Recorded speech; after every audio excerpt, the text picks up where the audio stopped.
నమస్కారం అధ్యక్ష. మీరు నాకు అవకాశం ఇచ్చినందుకు చాలా చాలా ధన్యవాదాలు అధ్యక్ష. నాకు ఏం చేయాలనో ఎట్లా చెప్పాలనో ఏం చేయాలనో అర్థమైంది లేదు అధ్యక్ష. నేను పాలమ్మిన అధ్యక్ష, పువ్వులు అమ్మిన అధ్యక్ష, పెద్ద పెద్ద విద్యా సంస్థలు తెరిచిన అధ్యక్ష. ప్రపంచంలోనే భారతదేశంలోనే పెద్ద విద్యా సంస్థలు తెలంగాణ ఎవరికన్నా ఉన్నాయంటే అవి మల్లారెడ్డికి ఉన్నాయి అధ్యక్ష. కానీ ఇప్పుడు అంతా అయోమయం ఆగం ఉంది అధ్యక్ష. ఎట్లా అంటే నా మేడ్చల్ నియోజకవర్గం అధ్యక్ష, భారతదేశంలోనే ఏకైక నియోజకవర్గం మేడ్చల్. నేను జిల్లా చెప్తలేను అధ్యక్ష, నియోజకవర్గం నాది పెద్దది అధ్యక్ష. 7 మున్సిపాలిటీలు, 3 కార్పొరేషన్లు, 61 గ్రామాలున్న ఏకైక మేడ్చల్ నియోజకవర్గం మల్లారెడ్డి అధ్యక్ష. మల్లారెడ్డి దాన్ని అతులం కుతులం చేస్తున్నారు అధ్యక్ష. దాన్ని జిహెచ్ఎంసీ అని. ఇప్పుడు నా తన 7 మున్సిపాలిటీలు ఉన్నాయి, 3 కార్పొరేషన్లు ఉన్నాయి, 61 గ్రామాలు ఉన్నాయి. అందులో 28 గ్రామాలు తీసి మున్సిపాలిటీలలో కలిపేసారు పక్కకునే గ్రామం. ఆ మున్సిపాలిటీలన్నీ ఇప్పుడు వాళ్ళ పీరియడ్ అయిపోగానే జనవరి 27కు అవి జిహెచ్ఎంసీలో చేస్తారట. నా టైంలో ఒక్కటే పీరియడ్ అయింది వాళ్ళు గెలిచి. నా దగ్గర ఒక్క మేడ్చల్ నియోజకవర్గంలోనే కార్పొరేటర్లు, కౌన్సిలర్లు, మేయర్లు, జిల్లా పరిషత్ చైర్మన్లు, సర్పంచ్లు, ఎంపీటీసీలు, వార్డు మెంబర్లు వీళ్ళందరూ కలిసి ఒక్క మేడ్చల్లో 444 మంది నా తన లీడర్లు ఎదిగిరు అధ్యక్ష. ఇవాళ వాళ్ళంతా మటాష్ అయిపోయారు. మొత్తం సగం మంది కాంగ్రెస్లకే వచ్చారు. అయోమయంలో పడిపోయారు వాళ్ళు మొత్తం కాంగ్రెస్లో. ఎందుకంటే మళ్ళీ ఎలక్షన్స్ వస్తాయి, మళ్ళీ మున్సిపల్ ఎలక్షన్స్ వస్తాయి, మళ్ళీ సర్పంచ్ ఎలక్షన్ వస్తాయి అంటే మున్సిపల్ లేదు, కౌన్సిలర్ లేరు, అన్ని జీవోలు కూడా వచ్చేసినాయి అధ్యక్ష. ఆల్రెడీ మున్సిపాల్లో గ్రామాలు కలిసిపోయినట్టు, మళ్ళా గ్రామాలని మున్సిపాల్ కూడా అన్ని జిహెచ్ఎంసీలో కలిసినట్టు. ఒకటి అధ్యక్ష, కలుపుని తప్పు లేదు. 9 మున్సిపాలిటీలు అప్పుడు సరౌండింగ్ షేర్లింగంపల్లి కానీ కొద్బుల్లాపూర్ కానీ ఇవన్నీ కలిపినప్పుడు ఏమీ లేదు. ఇప్పుడు మా తాన కూడా మున్సిపాలిటీలలో ఇప్పుడిప్పుడే ఈ 5 ఏళ్ళనే డెవలప్ చేసినాం మేము.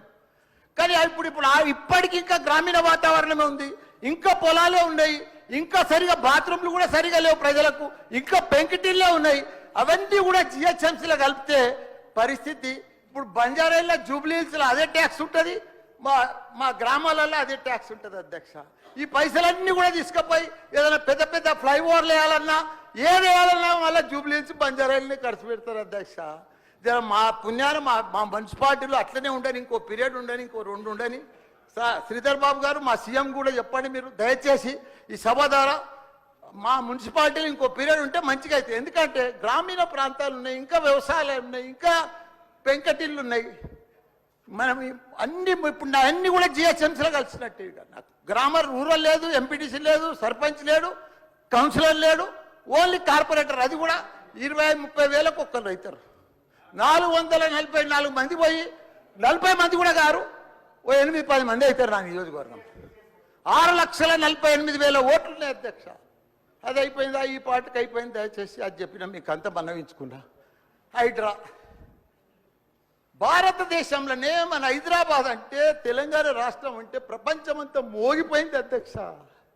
ఐటీ రంగంలో కానీ, ప్రతి ఒక్క డెవలప్మెంట్లో కానీ, ప్రతి దాంట్లో కూడా హైడ్రా వచ్చినాక ఒక్కసారి హైడ్రా ఏం పెద్ద తప్పు పని చేయలే. కానీ హైడ్రా వచ్చినాక ఒక భయాందోళనతో మొత్తం కుప్పగొలిపోయింది అధ్యక్ష. హైదరాబాద్ సిటీ దిష్టి తగిలిపోయింది అధ్యక్ష. నువ్వేమన్నా అనుకో, ఎందుకంటే నాకు పెద్ద ల్యాండ్ బ్యాంక్ ఉంది, నాకు పెద్ద విద్యా సంస్థలు ఉన్నాయి, నాకేం నష్టం లేదు, నేనేం ఎఫ్టీఎల్లో లేను, బఫర్ జోన్లో లేను. నేను జనరల్గా చెప్తున్నా, అభివృద్ధి అమెజాన్, గూగుల్, ఫేస్బుక్, యాపిల్ లాంటి కంపెనీలు అమెరికా తర్వాత ఇక్కడ మన హైదరాబాద్ తెచ్చిండు మన కేటీఆర్ అధ్యక్ష. హెడ్ క్వార్టర్స్ ఈయనే ఉండే అధ్యక్ష. ఐటీలా మనం కర్ణాటక, బెంగళూరు మించినాం అధ్యక్ష. 9 లక్షల మంది ఉద్యోగాలు చేస్తున్నారు, ఐటీ ఉద్యోగాలు. పెద్ద పెద్ద ప్రపంచం అంతా కూడా హైడ్రా తీసుకొచ్చి పెద్ద పెద్ద వాళ్ళకు బుగులు పట్టిపోయింది అధ్యక్ష. గరీబ్ వాళ్ళు అయితే గుండెలు వలిగిపోయినాయి అధ్యక్ష. మరి అది ఎందుకు తెచ్చిరో ఏమో మళ్ళీ నాకు అర్థం కాదు. ఇప్పుడు ఒకటి అధ్యక్ష, ఇప్పుడు నాయే కొన్ని ఎఫ్టీఎల్ ఉన్నాయనుకో, ఎగ్జాంపుల్ చెప్తా శ్రీధర్ బాబానా. మన ఇంట్లో మన సెల్ ఫోన్లో చూస్తే మన భూమి వన్ జర్సెప్టి ద ఫ్లో ఆగిపోతుంది మీకు దండం పెడతా. మీరంతా చాలా మేధావులు. మన ఇంట్లో కూర్చొని కూడా మన పొలం హైడ్రాల్ ఉందా, చెరువు ఎఫ్టీఎల్ ఉందా, బఫర్ జోన్లు ఉందా చూసుకోవచ్చు. అంత టెక్నాలజీ వచ్చింది. గూగుల్లోకి పోతే చూసుకోవచ్చు. చూసి ఎవరెవరికి ఉందో ముందే నోటీసులు ఇచ్చి ఓపికతో అర్జెంట్ ఏముంది, తెల్లారి శుక్రవారం పొద్దుగల్లే పోయి శనివారం పొద్దుగల్లే పోయి కూలగొట్టాలని ఏముంది అధ్యక్ష. నిదానంగా వాళ్ళు కూడా మన తెలంగాణ ప్రజలే. వాళ్ళంతా కూడా మీరు ఓటేస్తేనే మనం మంత్రిలో కూర్చున్నాం. మనం అంత ఆదల బాధ ఆధార్ చేసేది, టెన్షన్ చేసేది ఏం అవసరం. మంచిగా నోటీస్ ఇచ్చి బాబు చేంజ్ చేసుకో, మార్చుకో, చూసుకో, నీకు ఇది ఇస్తాం, గరీబోడు ఉంటే ఇది ఇస్తాం, ఈ బెడ్రూమ్లకు అని నిమ్మడంగా చేస్తే అయిపోయాయి కదా. ఇంకా 4 ఏళ్ళు ఉంది కదా మీకు.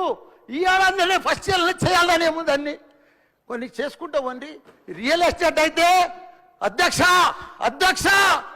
రియల్ ఎస్టేట్ అయితే కుప్ప కూలిపోయింది. ఏదైనా పెళ్లికి అమ్ముదామన్నా కొంటలేరు ఎవరు. పైసల రొటేషన్ లేదు, వ్యాపారాలు లేవు, బిజినెస్ లేవు, ఏమీ లేవు అధ్యక్ష. దయచేసి మీరన్నీ కూడా ఆలోచన చేయాలని మంత్రులు కూడా ఉన్నారు. అందరికి కూడా చెప్తున్నా, అందరికి కూడా దండం పెట్టి చెప్తున్నా. Thank you.